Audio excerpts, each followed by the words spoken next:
دیکھیے دین کی جب ہم بات کرتے ہیں نا تو دین تو شروع ہوتا ہے آدم علیہ السلام سے. لہٰذا جب بھی کسی مسئلے میں آپ کوئی رہنمائی لینا چاہتے ہیں تو اس میں آپ تمام انبیاء کا اسوہ دیکھیں گے. شادی کا مسئلہ زیر بحث ہے تو شادی کے معاملے میں آپ دیکھیں کہ اللہ تعالیٰ نے جب اس اسکیم کا آغاز کیا تو ایک مرد اور ایک عورت وَبَثَّ مِنْهُمَا ان دو سے آگے نسلیں بڑھائیں. تو اگر آپ خدا کی نظر سے دیکھیں تو دنیا میں وہ اسکیم شروع کر رہے ہیں تو اس کے لیے جو آئیڈیل دیا گیا ہے وہ کیا ہے؟ ایک مرد اور ایک عورت. یہ دیکھیے کہ شادی انبیاء ہی کی تاریخ میں دیکھ لیں تو میں دو انبیاء کا آپ کو نام بتاتا ہوں، انہوں نے شادی کی ہی نہیں. سیدنا مسیح نے نہیں کی، سیدہ یحییٰ نے نہیں کی. اب سیدنا یحییٰ ہوں یا سیدنا مسیح ہوں، انہوں نے شادی نہیں کی. اس کا مطلب یہ ہے کہ انبیاء کی تاریخ میں ایک شادی بھی کی گئی، شادیاں نہیں بھی کی گئیں. سیدنا ابراہیم کو دیکھیں تو وہاں پر شادیاں کی گئیں کیونکہ ایک بچے کو یہاں چھوڑنا ہے، ایک کو وہاں لے کر جانا ہے، اس کی پرورش پرداخت نگہداشت کے لیے ضرورت ہے. رسول اللہ کو دیکھتے ہیں تو وہاں پر 11 شادیاں. تو اگر کوئی شخص یہ سوال اٹھاتا ہے کہ جو مذہبی روایت ہے اس کے اندر تو شادیوں کی کثرت کی ترویج کی گئی ہے، تو اس پہلے سوال کو اپنے ذہن میں واضح کر لیں کہ مذہبی روایت میں ایک شادی بھی ہے، نہیں بھی ہے، ایک سے زائد بھی ہیں اور بہت زیادہ بھی. اس کا مطلب کیا ہے؟ اس کا مطلب یہ ہے کہ یہ جو شادیاں ہو رہی ہیں معاشرے میں مذہبی روایت میں، تو اس کے پیچھے کوئی پس منظر ہے، کوئی وجہ ہے. مثلا سیدنا مسیح کی مثال لے لیں. سیدنا مسیح کہتے ہیں کہ میری قوم کے اوپر تو عذاب کا کوڑا برسنے کو تیار ہے اور میں شادیاں کر کے گھر بساؤں. بالکل صحیح. تو اس کا مطلب کیا ہوا کہ ایک خارجی ضرورت ہے جس کی وجہ سے آپ نے شادی، ایک ایمرجنسی کی صورتحال کے ساتھ ایک معاملہ ختم ہونے لگا. یعنی دین کے مشن ہی میں ایک ایسا تقاضا پیدا ہو گیا کہ بعض انبیاء نے شادیاں ہی نہیں کی. آگے بڑھیں، انبیاء کی روایت کو ایک طرف رکھیں، یہ جو عام لوگ ہیں ان عام لوگوں کی تاریخ کو دیکھیں، ابتدا سے دیکھیں. لوگ اس میں شادیاں نہیں بھی کرتے تھے. قبائلی معاشرے میں اگر آپ نے خاندان کی طاقت کو اپنی سیکیورٹی کے لیے مضبوط بنا کر کھڑا ہونا ہے تو بہت ساری شادیاں کرتے تھے. پوری دنیا میں ہر کلچر میں. اس لیے کہ وہاں پر نہ تو کوئی پولیس ہے، نہ کوئی آرمی ہے، نہ کوئی سرکاری تحفظ ہے، نہ کوئی آئین ہے، نہ کوئی دستور ہے. آپ کے بچے ہیں. اب آپ دیکھیے کہ وہ بچے وہ آپ کا تحفظ بنتے ہیں. تو وہاں پر کیا کوئی علمی طور پر یہ سوال اٹھا سکتا ہے؟ وہاں تو بقا کی جنگ ہے شادی کرنا. لوگ شادیاں کرتے ہیں، وہ بچے ہی ہیں جو اس ادارے یا خاندان کے تحفظ یا اپنی ماں اور بہنوں کی عزت کی ضامن بنتے ہیں. دنیا کی تاریخ میں آپ دیکھیں، انبیاء کی روایت میں آپ نے دیکھا تو وہاں پر یہ ساری مثالیں ملتی ہیں. دنیا کی روایت میں دیکھیں تو وہاں پر بھی تعدد ازواج یعنی ایک سے زیادہ شادی ایک دنیا کے اندر ضرورت کے تحت رہتی ہے. رسول اللہ صلی اللہ علیہ وسلم کا جو معاملہ ہے یہ معاملہ اس لحاظ سے ایک بہت مختلف اور منفرد معاملہ ہے کہ آپ صلی اللہ علیہ وسلم پہ جو لوگ تعدد ازواج کا یعنی ایک سے زائد شادیاں کرنے کا الزام لگاتے ہیں، اگر آپ صلی اللہ علیہ وسلم کی پوری زندگی کو دیکھیں، پوری زندگی کو، تو آپ نے پوری زندگی میں جب ہم کہتے ہیں نا شادیاں کرنے کا الزام لگاتے ہیں یعنی بہت زیادہ شادیاں کی ہیں، اور اس کے پیچھے کیا مقصد ہے؟ شادی انسان کرتا ہے بالعموم کس مقصد کے لیے؟ بھئی نفس کی خواہش ہے، خواتین زیادہ ہوتی ہیں، آپ کا اس سے گھر در بڑھتا ہے، آپ کی ضروریات زندگی میں فراوانی آتی ہے، آپ کے تعلقات میں وسعت آتی ہے. گویا انسانی ارج ہوتی ہے زیادہ شادی کرنا. یعنی آپ نے دیکھا کہ معاشرے کی ضرورت بھی ہوتی ہے اور انسانی ارج بھی ہوتی ہے. نبی صلی اللہ علیہ وسلم انبیاء کی تاریخ میں اگر آپ دیکھیں اور قبائلی معاشرے میں کھڑے ہو کر دیکھیں تو یہ ضرورت موجود ہے کہ زیادہ شادیاں کریں، تحفظ کے لیے کریں. اس دور کا عرف ہے. سب کچھ ہونے کے باوجود آپ صلی اللہ علیہ وسلم نے پوری زندگی اپنی خواہش سے صرف اور صرف جو شادی کی ہے یعنی ایک اپنی بیوی کے رخصت ہو جانے کے بعد وہ ایک شادی ہے. یہ بہت بڑی بریکنگ نیوز ہوگی ہمارے مسلمانوں ایک شادی کے لیے اپنے ریزنز. ایک شادی. مسلمان جو اس وقت دنیا بھر میں اس آرگومنٹ کے سامنے پریشان ہو جاتے ہیں، ان کو اس اعتماد کے ساتھ، اس جرت کے ساتھ، اس حوصلے کے ساتھ اس معاشرے میں کھڑا ہونا چاہیے ہے کہ ہمارے پیغمبر کا اسوہ، ان کی زندگی کو اگر آپ دیکھیں تو وہ نمونہ ہے لوگوں کے لیے. اور میں چاہتا ہوں کہ لوگ کاغذ قلم لے کر پلیز اس چیز پر اگر اس چیز کو سمجھنا چاہتے ہیں زندگی میں تو رسالت مآب صلی اللہ علیہ وسلم کی یہ جو ازدواجی زندگی ہے اس کے مطالعے کو ایز اے کیس اسٹڈی لے کر چلیں. بس اگلے 10 منٹ کاپی پینسل لے کے اب all yours, the floor is all yours. آپ یہ دیکھیے کہ رسول اللہ صلی اللہ علیہ وسلم عرب کے ایک حسین و جمیل نوجوان، ایک بڑے خاندان، ایک بڑے قبیلے کے ایک ایسے ذہین اور فتین آدمی کہ جس سے شادی کی خواہش عرب کی ہر عورت رکھے گی. رسالت مآب صلی اللہ علیہ وسلم نے جب اپنی شادی کا انتخاب کیا تو آپ 25 سال کی عمر کے ہیں، ایک جوان رانا کی عمر 25 سال، لیکن آپ نے جو انتخاب کیا وہ اس وقت اپنے سے بڑی خاتون کا انتخاب کیا. گویا یہ وہ واحد اور پہلا انتخاب ہے کہ جس میں بالعموم یعنی انسان نوجوان اس نوجوانی کے جو تقاضے ہوتے ہیں اس میں سب سے پہلے ہم عمری کو تلاش کیا جاتا ہے، یا چھوٹی ہو یا چھوٹی عمر کو تلاش کیا جاتا ہے. اچھا معاملہ بھی کیا ہوا آپ دیکھیں کہ رسالت مآب صلی اللہ علیہ وسلم نے اپنے اسوہ سے اپنے عمل سے ایک کاروبار میں شراکت کی ہے، ایک کاروبار میں آپ نے اپنے فرائض انجام دیے ہیں، تو وہ خواہش پیدا ہوئی ہے دوسری طرف سے. وہاں پر بھی آپ دیکھیے کہ جو شادی ہونی ہے اس ہونے والی شادی کے لیے بھی ایک نیچرل ماحول پیدا ہوا، اور آپ کا انتخاب وہ خاتون جن کے 2 شوہر پہلے گزر چکے ہیں، جن کی اولاد پہلے ہو چکی ہے، گویا آپ اس بیوہ خاتون سے اپنی زندگی میں شادیوں کا آغاز کر رہے ہیں. یہ وہ خاتون ہے، بالکل یہ پہلی شادی ہے جو آپ نے کی. اس کے بعد سیدہ خدیجہ کے رخصت ہونے تک آپ نے یعنی 25 سال کی عمر میں رسول اللہ کی یہ شادی ہوئی ہے، 25 سال کی کم و بیش رفاقت ہے، 50 سال تک یعنی یہ وہ عمر ہے کہ جس کے اندر انسان میں اگر خواہش ہو زائد شادی کرنے کی، ضرورت ہو، اس کے دل میں کوئی اس طرح کا امکان ہو، عمر کا تقاضا، آپ کی جو انسان کے اندر خدا نے یہ انسٹنکٹس رکھ دی ہیں اس کا تقاضا، اس سب کے باوجود 25 سال آپ نے ان خاتون کے ساتھ گزارے اور کبھی کسی خاتون کی طرف آنکھ اٹھا کر نہیں دی. یہ پہلی شادی ہے کہ جس کے اندر آپ کی 63 سال کی زندگی ہے نا، 90% سمجھے 85% زندگی گزر گئی آپ کی، آپ نے آنکھ اٹھا کر نہیں دیکھا. یعنی 55 کے ہو گئے، 50 سال کے ہو گئے، تقریباً 50 کے ہو گئے. 25 سال کی عمر میں شادی ہوئی تو 25 سال آپ رہے تو 50 سال کی عمر ہو گئی. اپنی جوانی کا پیک گزار لی، پوری زندگی کی بنیادیں گزار لی. 50 سال کی عمر ہے آپ دیکھیں. بالکل ٹھیک ہے. اور اس پینیکل میں آپ صلی اللہ علیہ وسلم کے پاس اب مال و دولت بھی موجود ہے، سوشل سٹیٹس بھی موجود ہے، لیکن 20 سال جب تک 50 سال کے نہیں ہوتے حضرت خدیجہ کے ساتھ آپ نے شادی اپنی نبھائی. یہ آپ صلی اللہ علیہ وسلم کی رفاقت کا وہ دور ہے جس میں آپ نے شادی کی. اس کے بعد سیدہ خدیجہ رخصت ہو گئیں. بالکل اللہ کا فیصلہ آ گیا. جب سیدہ خدیجہ رخصت ہوئیں تو اس کے فوراً بعد ایک فطری ضرورت موجود ہے، آپ کے گھر میں چھوٹی بچیاں موجود ہیں. آپ صلی اللہ علیہ وسلم چاہتے تو اگلے دن نکاح کر لیتے، کسی انسانی نقطہ نظر یا فلسفے کے لحاظ سے کوئی اعتراض نہ ہوتا، اس لیے کہ انسان کی ضرورت ہے. آج بھی نہیں، آج بھی نہ ہوتا. وہاں پر بھی آپ دیکھیں کہ رسالت مآب صلی اللہ علیہ وسلم نے خود اقدام نہیں کیا. رخصت ہو گئیں، گھر پہ بیٹھے ہوئے ہیں، چھوٹی چھوٹی بچیاں ہیں. اس عہد کی ایک حکیم اور دانا خاتون، خولہ ان کا نام ہے، ان کا ذکر، ان کی یہ روایت کہ انہوں نے رسول اللہ صلی اللہ علیہ وسلم سے جا کے بات کی، کتابوں میں آگے ہے. انہوں نے جا کے رسول اللہ صلی اللہ علیہ وسلم سے کہا کہ جب سے خدیجہ رخصت ہوئی ہیں میں یہ دیکھتی ہوں کہ آپ کچھ بجھے بجھے سے ہیں، یعنی گھر در کی ذمہ داریاں بھی ہیں اور اس کے بعد رسالت کے فرائض بھی ہیں، معاشرے کا دباؤ بھی ہے، اور گھر میں بچے بھی ہیں، گھر کا کام بھی ہے. تو پھر کیوں نہ آپ ایک اور شادی کریں ضرورت کے. اور آپ یہ بھی دیکھیے کہ یہ جو بچیاں ہیں گھر کی، آج کے دور میں تو انسان کو یہ محسوس نہیں ہوتا، قبائلی دور میں آپ نے بکریاں چرانے کے لیے نکلنا ہے تو پیچھے کوئی سیکیورٹی گارڈ تو نہیں بٹھا کے جانے، یعنی ان کا تحفظ، ان کی عزتوں کا تحفظ، اس کے لیے آپ کو گھر در والا ہونا پڑتا ہے. تو رسالت کے لیے آپ کو سفر کرنا پڑ گیا اس ذمہ داریوں کے لیے. ہفتہ 2 ہفتے، مہینہ آپ گھر پہ نہیں ہیں اور بچے اکیلے ہیں. تو یہ وہ موقع ہے کہ جس موقع کے اوپر خولہ آتی ہیں اور آپ صلی اللہ علیہ وسلم سے کہتی ہیں کہ آپ کو شادی کرنی چاہیے. اس موقع پہ آپ یہ دیکھیے رسول اللہ صلی اللہ علیہ وسلم ان سے پوچھتے ہیں کہ کیا کوئی آپشن موجود ہے. بالکل ایک نیچرل فطری سوال. وہ جواب میں کہتی ہیں کہ ایک سیبہ بھی ہیں اور ایک باکرہ بھی ہیں، یعنی ایک ایسی بھی ہیں جو شوہر دیدہ ہوں اور ایک ایسی بھی جن کی کبھی شادی نہیں، ورجن خاتون موجود ہیں. شادی شدہ ایکس میرڈ بھی موجود ہیں اور غیر شادی شدہ بھی موجود ہیں.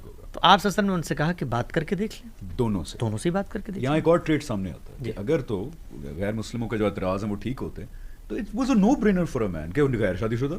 بالکل، لیکن آپ نے نہیں کہا، آپ نے کہا دونوں میں سے پوچھ لو، دونوں میں سے بات کر کے پوچھ لیں. جب دونوں سے بات کی گئی تو دونوں طرف ہاں ہو گئی.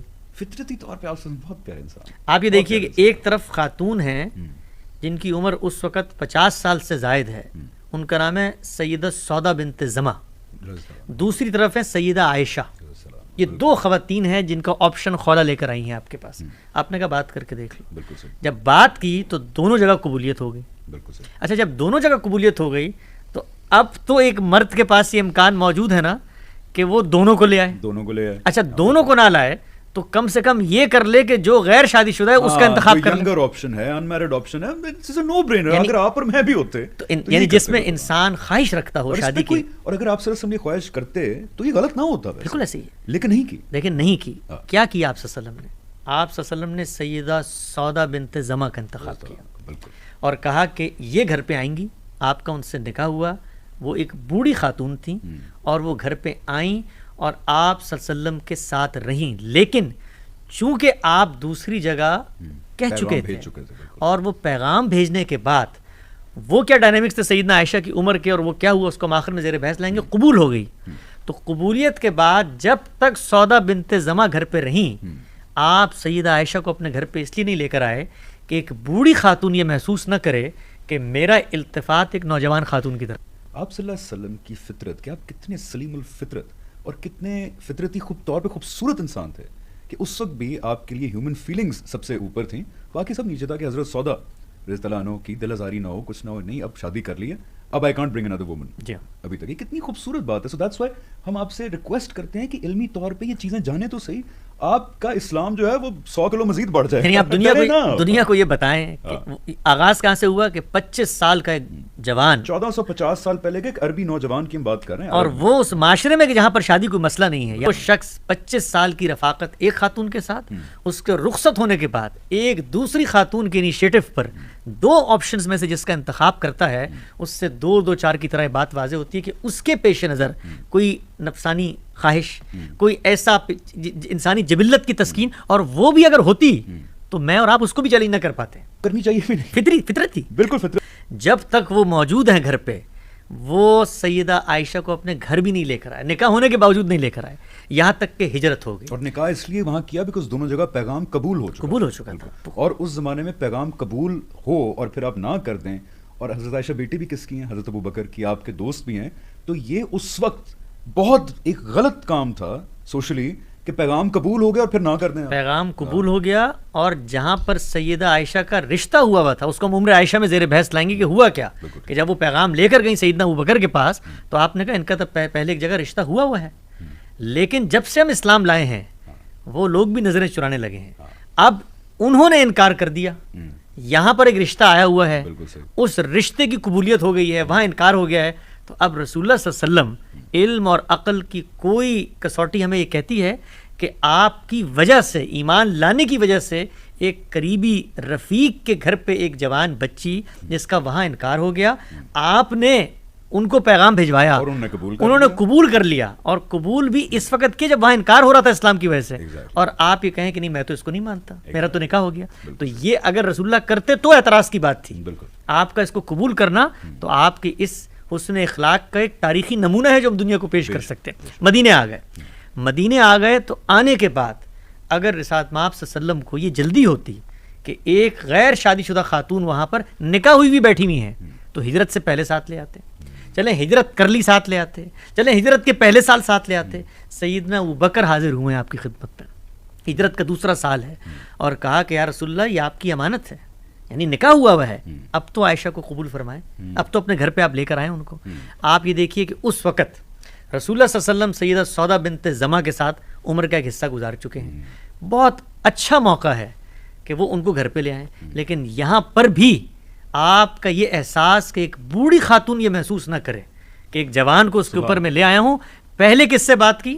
سیدہ سودا بنت زمع سے, اور کہا کہ دیکھو یہ معاملہ ہے, نکاح ہوا ہے, یعنی یہاں میں کوئی اپنے انتخاب سے جا کر شادی نہیں کر رہا, کسی کی بچی ہے اور اس کو اب گھر پہ لے کر آنا ہے, تو تمہیں اختیار ہے, رہنا چاہتی ہو کہ جانا چاہتی ہو, میں تمہیں آزاد کر سکتا ہوں کہ تم اس بوجھ میں نہ رہو. تو آپ ان کو دیکھیں, انہوں نے کہا یا رسول اللہ میرے لیے اس سے زیادہ فخر کی اور شرف کی اور عزت کی اور تکریم کی کوئی بات نہیں ہے کہ میں قیامت میں آپ کی بیوی بن کے اٹھوں, میرے اب کوئی ضروریات باقی نہیں رہی. عمر کے اس حصے میں تھی, انہوں نے کہا میری تو کوئی اس طرح, تو مجھے آپ رکھیں, یعنی میں آپ کی بیوی رہوں گی, آپ عائشہ کو لے آئیں. یہ معاملہ ہے رسول اللہ صلی اللہ علیہ وسلم کی ذاتی زندگی کی شادیوں کا.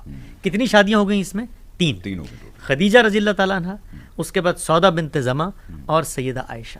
بس یہ کل ازدواجی زندگی ہے جو آپ نے اپنی حیثیت بشری میں, جو آپ کی جس کو آپ کہتے ہیں نا انسانی تقاضوں کی صورت میں, وہاں پر شادی کی جوانی کے بعد, یہاں شادی کی بچوں کے لیے, اور اس کی یہ صورتحال آپ کے سامنے آ گئی.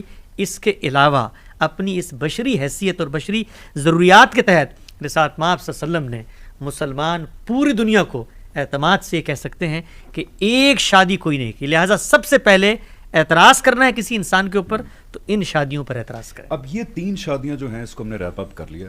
اس کے اندر آئی ہوپ کہ آپ کو سارے پہلو جو ہیں وہ سمجھ آ چکے ہوں گے.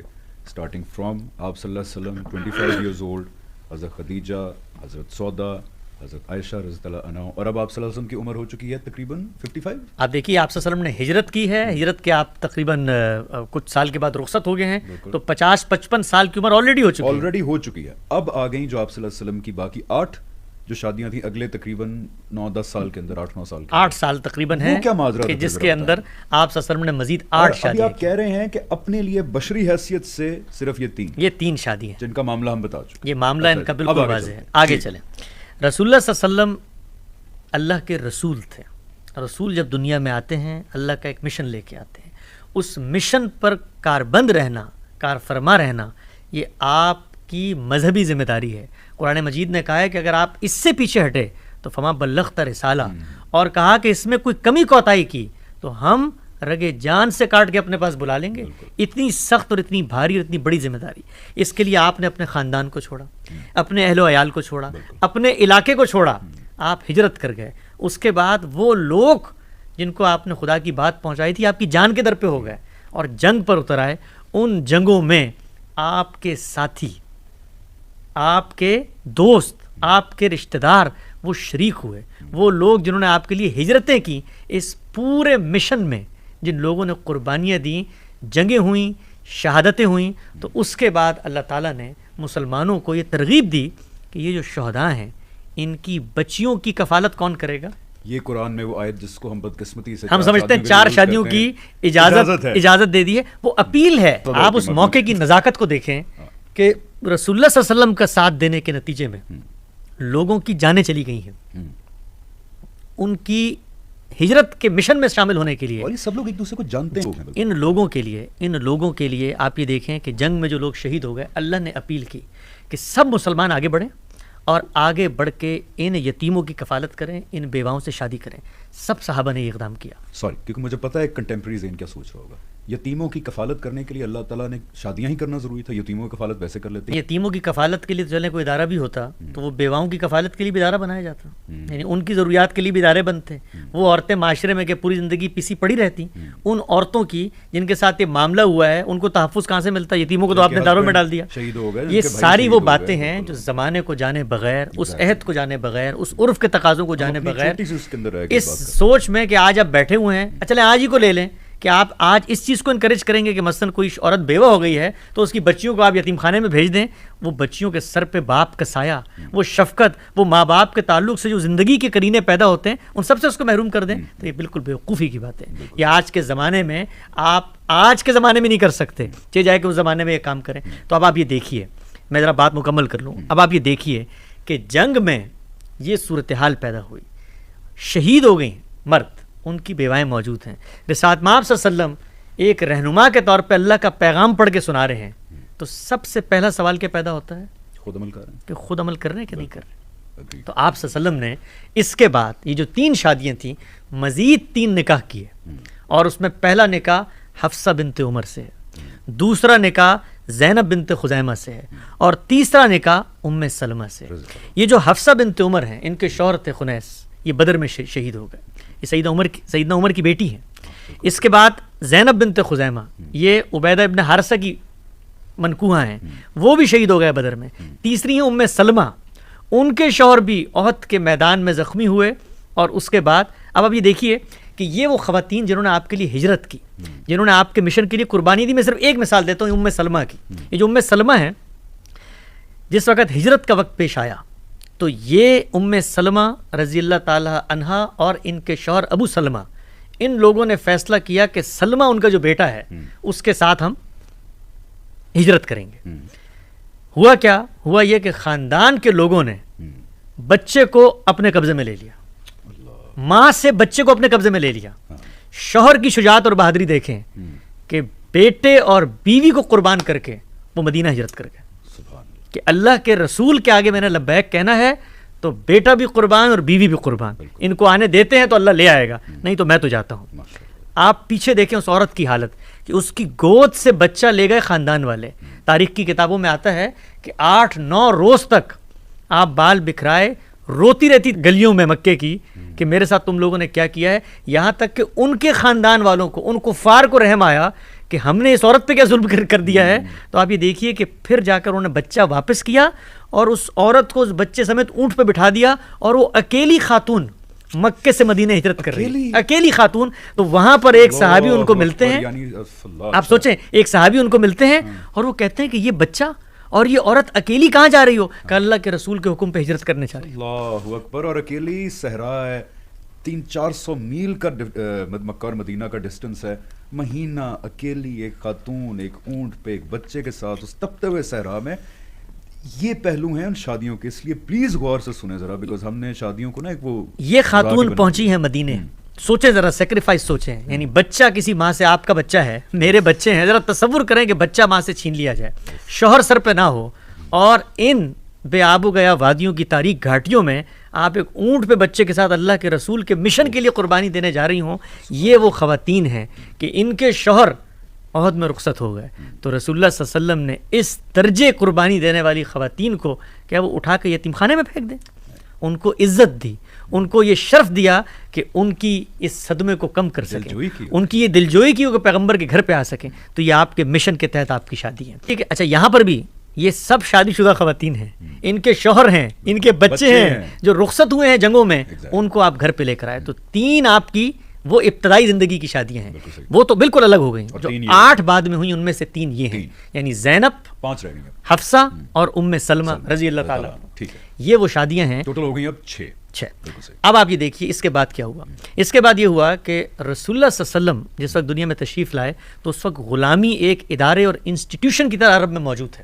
اسلام نے آغاز نہیں کیا اس کا, آپ صلی اللہ علیہ وسلم نے تدریج کے ساتھ اس کے خاتمے کے احکامات دیے. قرآن مجید میں کبھی ہم غلامی بات کریں گے, ہم بتائیں گے ڈیٹیل کہ غلامی کیسے ختم کی. اپنے آزاد کردہ غلام زید بن حارثہ, آپ ذرا دیکھیے کہ غلامی کا اسٹیٹس تو آپ بلند کرنا چاہتے تھے, لوگوں کا فکر رقبہ, لیکن رسول اللہ صلی اللہ علیہ وسلم کا اسوہ ملاحظہ کیجئے کہ اپنے آزاد کردہ غلام, آپ بنو ہاشم سے ہیں, عرب کے ایک اوپر کے خاندان سے, ایلیٹ سے, اشرافیہ سے, اپنے آزاد کردہ غلام کی شادی اپنی رشتہ دار, اپنی کزن زینب بنت جہش سے کر دی.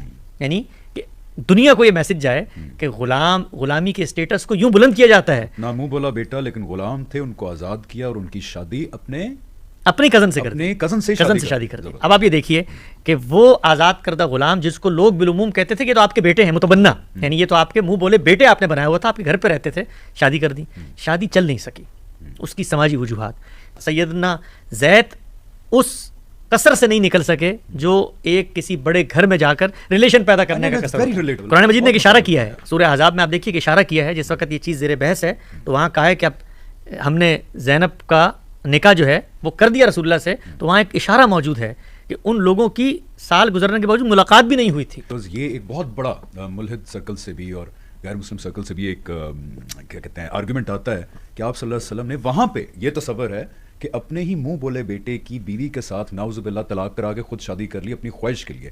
یہ ایک اعتراض آتا ہے. وسلم کو شادی کرنی ہوتی تو وہ تو آپ کے خاندان میں موجود ہیں, آپ کے انتخاب میں موجود ہیں, اس میں آپ کو یہ پروسیس گزار کے شادی کرنے کی کیا ضرورت تھی؟ حضرت زید کی اور زینب رسول اللہ صلی اللہ علیہ وسلم کی ماں پر ہوئی, آپ کی خواہش پر ہوئی, آپ نے خود کرائی, آپ نے خود کرائی. ٹھیک ہے, یہاں وہ تو پوائنٹ ہی مر گیا نا پھر کہ جی آپ صلی اللہ علیہ وسلم نے اپنے منہ بولے بیٹے کی بیوی سے شادی کر لی, آپ نے خود شادی کرائی. آپ کے کہنے پر آپ کی جو کزن ہیں انہوں نے آپ کے اس فرمان کے آگے مسلمان ہوئی ہے نا, یہ کوئی معمولی بات نہیں ہے حمزہ بھائی. مثلا آپ آج کے زمانے میں ہم یہ دیکھتے ہیں 21ویں صدی آ گئی نا, آج بھی ہم شادی کرتے ہوئے دیکھتے ہیں ذات کیا ہے, کاسٹ کیا ہے, جاٹ ہے, مغل ہیں, کیا ہے کہ کیا نہیں ہے. اس زمانے میں جس وقت غلامی موجود ہے, آپ ایک غلام کو آزاد کر کے اس عہد کے بڑے خاندان کے ساتھ اس کا رشتہ جوڑ دیتے ہیں. سبحان اللہ, یار دیکھیں وہ پلٹ گیا, سارا ایک پیراڈائم ہی پلٹ گیا. یہ آپ صلی اللہ علیہ وسلم نے کیا, بالکل جب نہیں چل سکی, 1 سال نہیں چل سکی, اور قرآن سے اشارہ یہ ملتا ہے کہ تعلق بھی قائم نہیں ہوا, تعلق بھی قائم نہیں ہوا. اب آپ مجھے بتائیے کہ ایک خاتون جو رسول اللہ صلی اللہ علیہ وسلم کی کزن ہے, رشتہ دار ہیں, آپ کے کہنے پہ انہوں نے قربانی دی, معاملہ آگے نہیں چل سکا, رسول اللہ صلی اللہ علیہ وسلم خود اقدام کر دیتے اگر, تب بھی کوئی اعتراض نہ ہوتا کہ یہ میری کزن تھی, اس کا خاندانی مرتبہ تھا, میں نے غلامی کا ادارہ اپلفٹ کرنے کے لیے یہ کام کیا, نہیں چل سکا تو چلو اس کی دادرسی, اس کی دلجوئی کے لیے میں نکاح کرتا ہوں. آپ نے پوری کوشش کی, قرآن مجید نے اس کو بیان کیا ہے کہ آپ جو چاہتے تھے کہ نہ ہو, ہم نے فیصلہ کر دیا کہ آپ زینب کے ساتھ رہیں گے اور ہم نے نکاح کر دیا. یہ پوائنٹ بہت امپورٹنٹ ہے یہاں پہ, کیونکہ اگین وہ ایک آرگومنٹ یہ لایا جاتا ہے کہ آپ صلی اللہ علیہ وسلم نے, کیونکہ شاید اس وقت معاشرے کو یہ بات قابل قبول نہ ہو, because we have to think from the other side, کہ معاشرے کو شاید یہ بات قابل قبول نہ ہو کہ اپنے منہ بولے بیٹے کی ایکس وائف کے ساتھ, منہ بولے بیٹے کی ایکس وائف کے ساتھ شادی ہو رہی ہے. تو آپ صلی اللہ علیہ وسلم نے سوسائٹی کے لیے کہا کہ میں نہیں کروں گا, اور پھر کیونکہ غیر مسلم تو یہ سوچتے ہیں نا کہ آپ صلی اللہ علیہ وسلم نے خود قرآن نعوذ باللہ جو ہے لکھا, تو کہتے ہیں کہ خود انہوں نے اللہ تعالیٰ کی طرف سے اپنے لیے ایک گرین لائٹ لے لی کہ میں کر سکتا ہوں شادی. اس کو آپ کیسے دیکھتے ہیں؟ وہ جو خدا کا بیان ہے اس میں, یعنی اگر نعوذ باللہ, اس کے لیے تو ہمیں ماننا پڑے گا نا کہ پورا کلام ہی رسول اللہ صلی اللہ علیہ وسلم نے خود لکھ دیا ہے. پہلے تو ہم غیر مسلموں کو اللہ اور اس کا رسول سمجھائیں گے, پھر بتائیں گے قرآن کیا ہے. وہ یہ خود اشارہ دے رہا ہے کہ بھائی تم دل میں یہ بات رکھے ہوئے تھے, ہم نے فیصلہ کر دیا. یعنی الٹا ہے کہ آپ صلی اللہ علیہ وسلم کے دل میں بات تھی کہ میرا منہ بولا بیٹا ہے, یہ شاید نہیں کرنا چاہیے, تو قرآن میں اس کا آیا کہ اس میں کوئی ایشو نہیں. آپ یہ دیکھیے قرآن مجید کی یہ جو آیت ہے خاتم النبیین والی, یہ اس موقع کی آیت ہے جس موقع پہ یہ چیز زیر بحث ہے کہ اللہ تعالیٰ نے اس سے 2 چیزیں حاصل کی. پہلی چیز یہ کہ یہ روایت کہ یہ سب کچھ تو ہو گیا ہے, اب اس کی دادرسی کے لیے میں شادی کروں تو لوگ کہیں گے کہ بھائی یہ تو منہ بولے بیٹے متبنہ کی منکوہ سے شادی کر رہا ہے, گویا اپنی بہو سے شادی کر رہا ہے. تو یہ رسم, یہ روایت آپ صلی اللہ علیہ وسلم ختم نہ کرتے تو کون کرتے؟ تو اللہ تعالیٰ نے کیا کہا کہ آپ خاتم النبیین ہیں, آپ یہ سندیشے میں نہ جائیں کہ جی یہ دنیا کیا کہے گی, یہ فیصلہ ہم نے کرنا ہے. تو آپ تصور کریں کہ رسول اللہ صلی اللہ علیہ وسلم نے تو ایک اقدام کیا, معاشرے کے نارم سے آگے بڑھ کے اقدام کیا. آپ ہی نے اگر یہ دوسرا اقدام آپ سے نہ کرواتا تو وہ معاشرہ کے جس میں غلام سے شادی کرنے والی خاتون موجود ہیں, ان سے کون شادی کرتا؟ یعنی آپ یہ دیکھیے کہ آپ نے اگلے کی پوری لائف کو ایک طرح سے اسٹیک پہ لگا دیا. تو اللہ نے کیا کہا؟ اللہ نے کہا کہ یہ فیصلہ ہم نے کرنا ہے. تو یہ فیصلے میں وہ بڑی غلط روایت جو عربوں میں قائم تھی کہ آپ نے منہ سے کسی کو بیٹا بنا لیا ہے, کہا کہ ایسا نہیں ہوتا, یہ فیصلہ ہو گیا. تو اب ہو گئی 4 شادیاں, پیچھے رہ گئیں 4 شادیاں, گویا 8 شادیاں ہیں جو آپ نے اپنی حیثیت بشری کے علاوہ اپنے مشن اور اس کے تحت کی ہے. اس کے بعد ان 4 شادیوں کے بعد اللہ تعالیٰ نے ایک مفصل قانون اور ضابطہ نازل کیا قرآن مجید کی سورہ احزاب کی آیت 50 سے 52 تک, اور وہاں پر یہ بتایا کہ اب آپ کے معاملے میں, کیونکہ آپ ایک خاص مشن کے ساتھ کھڑے ہوئے ہیں, آپ کی خاص ذمہ داریاں ہیں, شادی کا ایک نیا قانون ہم نازل کر رہے ہیں جس کا امت سے کچھ لینا دینا نہیں ہے, اس کے آپ پابند ہیں. اس میں 3 پہلو بیان کیے, بہت مختصر بیان کر دیتا ہوں. آپ صلی اللہ علیہ وسلم کو یہ کہا گیا کہ اب آپ جنگی اقدام کے نتیجے میں جو خواتین آتی ہیں, عرب میں ہوتا یہ تھا کہ جب جنگ ہوئی اور کوئی خاتون آپ کے پاس آ گئی ہے, جنگ آپ جیت چکے ہیں, تو اب وہ نکاح آپ سے آپ ختم ہو گیا, اس کا بدلہ یعنی اس کا نکاح باطل ہو چکا ہے, اب وہ آزاد خاتون ہے. تو یہ جو بڑے قبیلوں کی خواتین ہوتی تھیں, آپ ذرا تصور کریں کہ آپ نے کسی جگہ کو فتح کیا, وہ فتح کی کیا قانون تھا اس کو ہم الگ سے زیر بحث لائیں گے. فتح کیا, وہاں کے سردار کی فرسٹ لیڈی آپ کے ہاتھ میں آ گئی ہیں, آپ کے علاقے میں آ گئی ہیں. آپ اگر اس خاتون کو کسی اپنی سوسائٹی کے پسے ہوئے طبقے کے ساتھ نکاح کروا دیں, ذرا تصور کریں کہ اس خاتون کے ساتھ کیا معاملہ ہو. یعنی فرسٹ لیڈی ہیں, لیٹس سپوز یہ رومن ایمپائر اگر ہم ایسی دیکھیں کہ فرسٹ لیڈی ہیں, ان کا کوئی رہن سہن ہوگا, کوئی زندگی کے طور طریقے ہوں گے. اب وہ اگر ہار گیا ان کا ملک اور ہسبینڈ صاحب فارغ ہو چکے ہیں, اب اس خاتون کے ساتھ کیا کیا جائے؟ یعنی کہ اس کو کوئی آپ اور میرے جیسے نارمل آدمی کے ساتھ شادی کرا دی جائے تو گزارا نہیں کر سکے گی. آپ یہ دیکھیے کہ ایموشنلی بھی اس کے ساتھ جاتی ہے. تو اللہ تعالیٰ نے کیا کہا کہ وہاں سے جو خواتین آتی ہیں جنگی اقدام کے نتیجے میں, وہاں کی جو معزز خواتین ہیں ان کے ساتھ آپ نکاح کر سکتے ہیں, یہ آپ کی ذمہ داری ہے ایک لحاظ سے. تو آپ صلی اللہ علیہ وسلم نے اس ذمہ داری کے تحت سیدہ جویریہ سے نکاح کیا. غزوہ بنی مستلق کے اندر یہ آپ جب غزوہ بنی مستلق ہوا, مسلمانوں کو فتح ہوئی, تو یہ وہاں کے سردار کی بیٹی ہے. آپ سے عرض کیا کہ قرآن مجید نے ایک مفصل قانون بیان کیا اس کے بعد, یعنی 3 ابتدا کی, 4 اس کے بعد, جن میں سے 3 جنگی اقدام کے نتیجے میں شہید ہونے والی بیواؤں سے, اور ایک معاملہ زینب بنت جہش کا کزن ہے. اور اس کے بعد رسول اللہ صلی اللہ علیہ وسلم کو یہ بتایا گیا کہ آپ کے لیے ضابطہ ہے. اس ضابطے میں 3 پہلو تھے. پہلا پہلو کہ جب ان علاقے کے بڑے معزز لوگوں کی کوئی خواتین آتی ہیں تو آپ کر سکتے ہیں نکاح, وہاں سے بھی اقدام ہوگا, ظاہری بات ہے وہ خود آنا چاہیں گی, رسول اللہ صلی اللہ علیہ وسلم قبول فرمائیں گے. تو اس سلسلے میں آپ نے سیدہ جویریہ کو قبول فرمایا, سیدہ صفیہ کو قبول فرمایا. غزوہ خیبر کے اندر حی بن اخطب وہاں کے سردار, ان کی صاحبزادی ہیں یہ, آپ نے ان کو قبول فرمایا. اور یہ 2 نکاح آپ صلی اللہ علیہ وسلم کے اس زاویے کے تحت ہوئے. اس کے بعد اس قاعدے میں رسول اللہ صلی اللہ علیہ وسلم کو اللہ تعالیٰ نے کہا آپ کی پھوپھی ذات, ماموں ذات, چچا ذات, خالہ ذات, وہ خواتین جنہوں نے آپ کے مشن کے لیے قربانیاں دی ہیں, آپ کے خاندان میں آپ کے دست و بازو بنی ہیں, آپ ان خواتین کی دلداری کے لیے بھی ان سے شادی کر سکتے ہیں. مثلا اس کے تحت آپ صلی اللہ علیہ وسلم نے سیدہ ام حبیبہ سے شادی کی. آپ ذرا تصور کریں, لوگ عام طور پہ سمجھتے ہیں کہ شادیاں ہیں, شادیاں ہو رہی ہیں. یہ جو ام حبیبہ ہے, میں نے آپ کو ام سلمہ کا قصہ سنایا کہ بچہ وہاں بال کھول کے رو رہی ہیں, اکیلی اونٹنی میں بیٹھ کے اس ڈرامہ سے آئی ہیں, اور اللہ تعالیٰ کا فضل اور عنایت دیکھیں کہ پیغمبر کے گھر کے شرف اور فضیلت دیکھ ان کی دلجوئی کی ہے. یہ ام حبیبہ جو ہیں رسول اللہ صلی اللہ علیہ وسلم کی کزن ہیں, یہ حبشہ ہجرت کر کے چلی گئی. حبشہ ہجرت کر کے چلی گئی جس وقت مسلمانوں کے لیے مشکل ہو گیا.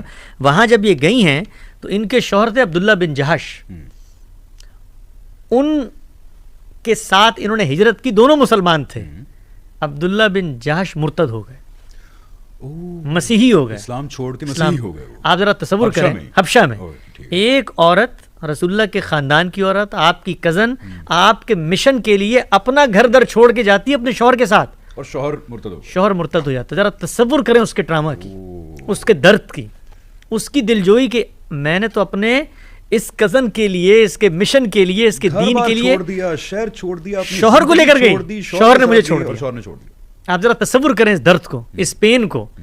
یہ ہیں وہ ام حبیبہ جو رسول اللہ صلی اللہ علیہ وسلم کے رشتہ دار ہیں, ان سے آپ نے شادی کی. اور آخری شادی رسول اللہ صلی اللہ علیہ وسلم کو سورہ احزاب کے اندر یہ قاعدہ بیان کیا کہ اب آپ کو کوئی خاتون جو مسلمانوں میں سے اپنے آپ کو ہبہ کرتی ہے, آتی ہے, آپ سے نسبت کا حصول چاہتی ہے, یعنی قربانیاں دیا. ذرا تصور کریں خواتین کی مینٹیلٹی اور سائیکالوجی کو, آپ دیکھیں کہ وہ خواتین, شوہر رخصت ہو گئے, گھر در میں کچھ نہیں رہا, بچے, یعنی اپنے بھائیوں کو, اپنے بچوں کو جنگوں میں لوگوں نے آخر رسول اللہ کے مشن کے تحت ان کی قربانی دی.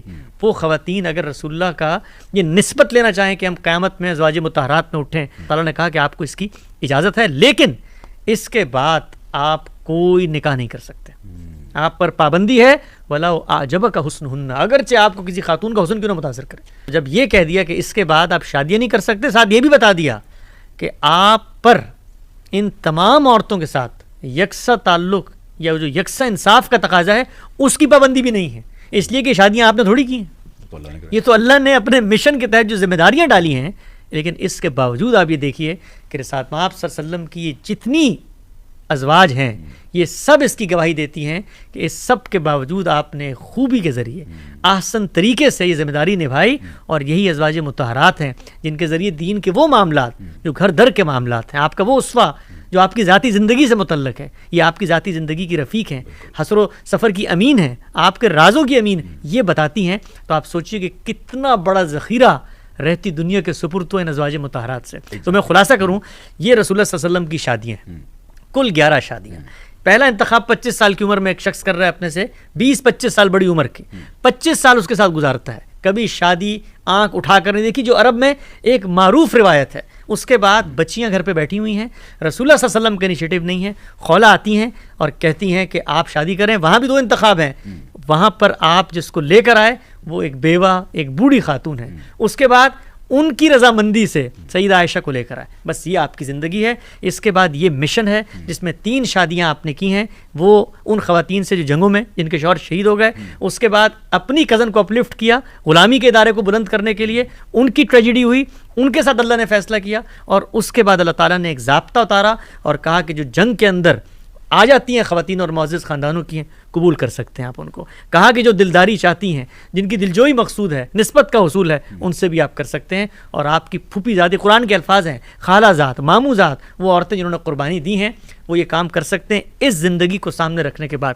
آخری بات کرتا ہوں, وہ شخص جس کے سینے میں دل ہے, جس کو خدا کا خوف ہے, چلو خدا کے خوف کو نکال دیں, کوئی شخص کہتا ہے میں خدا کو نہیں, انسانیت کا خوف ہے, اخلاق پہ کھڑا ہوا ہے, وہ رسول اللہ صلی اللہ علیہ وسلم جیسے ایک پاکیزہ صفت انسان, جن کی زندگی اور آپ کے یہ شادیوں کا پورا تصور, یہ تاریخ بیان کر رہا ہے کہ آپ نے خواہش نفس کے تحت ایک شادی بھی نہیں کی, اور جو شادی اپنی مرضی سے کی وہ بھی اپنے سے بڑی عمر کے خاتون سے کی. تو جو شخص آپ صلی اللہ علیہ وسلم پہ یہ الزام لگاتا ہے, ان لوگوں کے دل خدا کے خوف سے خالی ہیں. اور ہم مسلمانوں کو یہ چاہیے ہے کہ ہم ان کو بتائیں کہ یہ ہمارے پیغمبر کا اسوہ ہے, اور یہ وہ پیغمبر ہے کہ جس کی ایک ایک شادی کو تم اٹھاؤ اور ثابت کر کے دکھاؤ کہ اس میں انسانی نفس, انسان کے جنسی تقاضوں یا انسان کی خواہش کا کوئی ادنا سا بھی عمل دخل. بلکہ ان کی شادیوں کا جب ہیومن لیول پہ آپ اگر اینالائز کریں تو آپ کو مزید محبت ہو جاتی ہے آپ صلی اللہ علیہ وسلم سے. اینڈ حضرت عائشہ کی عمر, بہت سارے ہمارے مسلمان کہتے ہیں 6 سے 9 سال, 6 سال میں نکاح ہوا, 9 سال پہ رخصتی ہوئی, لیکن ہم جب ذرا مطالعہ کرتے ہیں کچھ مواد کا تو پتہ لگتا ہے کہ ان کی عمر 16 سے 18 سال تھی. دیکھیے یہ ایک بالکل غلط بات ہے, لغو بات ہے, مسکنسیپشن ہے, لوگوں کی پھیلائی ہوئی بات ہے. رسول اللہ صلی اللہ علیہ وسلم نے, ابھی ہم نے شادیوں کو ذکر کیا, میں 3 باتیں 3 منٹ میں مختصر عرض کرتا ہوں, ایک عام سننے والے کو اپنی عقل سے وہ اس بات کا فیصلہ کرے کہ اگر یہ 3 فیکٹس ہیں تو اس کے بعد اگر کوئی شخص یہ کہتا ہے کہ سیدہ عائشہ کی عمر 6 سال تھی بوقت نکاح اور 9 سال تھی رخصتی کے وقت, تو اس کی عقل پر ماتم ہی کیا جا سکتا ہے. اور ہم دنیا کو یہ پیغام دیں کہ یہ جو ہماری کتابوں کے اندر بعض غلط چیزیں آ گئی ہیں, وہی کتابیں یہ گواہی دیتی ہیں کہ یہ غلط ہے, کہیں باہر جانے کی ضرورت نہیں ہے. رسول اللہ صلی اللہ علیہ وسلم نے, ابھی ہم نے ڈسکس کیا, جس وقت سیدہ خدیجہ رخصت ہوئی ہیں, گھر میں بچیاں بیٹھی ہیں, وہ جو خاتون آپ کے پاس آئی ہیں خولا, اور وہ جو مقصد لے کر آئی ہیں کہ آپ کے گھر پہ بچیاں ہیں, ذمہ داریاں ہیں, آپ ذرا تصور کر سکتے ہیں اس خاتون کے بارے میں کہ وہ آپشن پیش کرتے ہوئے یہ کہے کہ جس 6 سال کی بچیوں کو سنبھالنے کے لیے آپ کو بیوی کی ضرورت ہے تو میں 6 سال کی بچی کے پاس آپ کا پیغام بھیج. کوئی تصور کر سکتا ہے؟ بالکل بھی نہیں. کوئی سوچ سکتا ہے؟ بالکل. پہلی ایک سائڈ پہ وہ مینشن کر رہی ہیں ایک خاتون جو عمر رسیدہ ہیں, ذمہ داریاں سنبھال سکتی ہیں, اور دوسری سائڈ پہ حضرت خولہ 5-6 سال کے بچوں کا خیال کرنے کے لیے 6 سال کی بچی کو کیسے ریکمینڈ کریں گے؟ آپ دیکھیے کہ وہ جو لفظ استعمال کیا جاتا ہے, وہ لفظ بھی بچی کے لیے استعمال نہیں کیا جا سکتا جو 6 سال کی ہو, اس کو جاریہ کہتے ہیں, وہاں پر یہ لفظ بھی نہیں آیا. تو آپ دیکھیے کہ خولہ رضی اللہ تعالی عنہا کے بارے میں کوئی عاقل آدمی تصور, چلے ان کو چھوڑ دیں, رسول اللہ صلی اللہ علیہ وسلم کے بارے میں آپ تصور کر سکتے ہیں کہ ضرورت کے تحت چھوٹی بچیاں ہیں, ان کو سنبھالنے کے لیے ایک بچی کو گھر پہ لے کر آئیں گے. It's not a rational decision, ویسے بھی یہ ایک ہی دلیل کافی ہے اس بات کو جاننے کے لیے کہ وہاں صورتحال کیا تھی. 2 مختصر باتیں اور کر دیتا ہوں, یہ آپ کے سامنے تاریخ کا لٹریچر ہے. سیدہ عائشہ کی بڑی بہن ہے اسما رضی اللہ تعالی عنہا, دنیا سے رخصت ہوئی ہیں 100 سال کی عمر میں, تاریخ کی کتابوں میں لکھا ہوا, اور رخصتی کا سال ہے 73 ہجری. 73 ہجری میں رخصت ہوئی ہیں دنیا سے, 100 سال عمر تھی. اس کا مطلب ہجرت کے وقت آپ کی عمر 27 سال ہونی چاہیے. 27 سال ہونی چاہیے نا, کیونکہ اگر 27 سال ہونی چاہیے ہجرت کے وقت, جس وقت ہجرت ہوئی ہے. 10 سال بڑی ہیں یہ سیدہ عائشہ سے, تو اگر بڑی بہن 27 سال کی ہے تو چھوٹی بہن کو کتنے سال کا ہونا چاہیے؟ 17 سال کا. چلیے کوئی شخص یہ کہتا ہے کہ یہ بات بھی میری عقل نہیں مانتی ہے, حالانکہ ہماری کتابوں نہیں, میں کہتا ہوں ہماری ہی تاریخ, یہ کتابوں میں, انہی حدیث کی کتابوں میں لکھی ہوئی ہے. کوئی شخص کہتا ہے میں اس کو بھی نہیں مانتا. چلیے آگے بڑھ جاتے ہیں. سیدنا ابوبکر یہ بتا رہے ہیں ہجرت سے پہلے آپ نے حبشہ میں ہجرت کا قصد کیا, سیدنا ابوبکر نے, اور آپ کہتے ہیں کہ میں اس وقت متم کے اس گھر میں گیا کہ جس کے بیٹے سے بات طے ہوئی بھی تھی عائشہ کی کہ بھائی ہم تو ہجرت کرنے جا رہے ہیں, ہجرت سے 8 سال پہلے. تو اگر سیدہ عائشہ کی عمر پیدا بھی نہیں ہوئی ہوں گی, یعنی سیدہ عائشہ کی عمر اگر بوقت نکاح 9 سال تھی, تو اس کا مطلب نعوذ باللہ یہ کوئی عقل باور کرتی کہ 1 سال کی بیٹی کے لیے میں رشتہ مانگنے جا رہا ہوں کہ اس کو رخصت کر کے لے جاؤ کیونکہ میں نے گھر لے کے جانا. تو یہ جو نقطہ نظر ہے لغویت پہ مبنی ہے, اس کو علم اور عقل اٹھا کر پھینک دیتے ہیں. تاریخی حقائق اس کے برخلاف ہیں, عملی تصورات اور مثالیں اس کے خلاف ہیں, جو تقاضے ہیں شادی کے وہ اس کے خلاف ہیں, تاریخ اس کے خلاف ہے. یہ تصور بدقسمتی سے مسلمانوں کے ہاں پیدا ہوا کہ جس وقت کچھ کتابوں میں یہ لکھ دیا گیا کہ آپ کی عمر 9 سال تھی. کیوں لکھا گیا اس کا تجزیہ بہت سارے اہل علم نے کیا ہے, آپ ان کی کتابیں پڑھ سکتے ہیں. حکیم نیاز احمد ہیں, حبیب الرحمن کاندلوی ہیں, انہوں نے بتایا ہے کہ عربی زبان کے اندر یہ ہو جاتا ہے کہ آپ پورا جملہ بتانے کے بجائے 19 کہنے کے بجائے 9 کہہ دیں. اس طرح ہمارے بھی زبان میں جو ہے نا چوتھی کا چاند ہے اور 14ویں کا ہو تو 1 آپ حذف کر دیتے ہیں. بات وہاں سے نکلی تھی اور کہاں پہنچ گئی, اور سنیے قسمت ہم مسلمانوں پہ کہ ہم دنیا کو یہ باور کرا رہے ہیں کہ نہیں یہی معاملہ تھا, جبکہ وہ تاریخی ریکارڈ اس بات کے حق میں ہے کہ معاملہ یہ نہیں تھا, اور ہم دیکھنے کے لیے بھی تیار نہیں ہوتے, اس پہ جذباتی ہو جاتے ہیں. حسن بھائی تھینک یو سو مچ.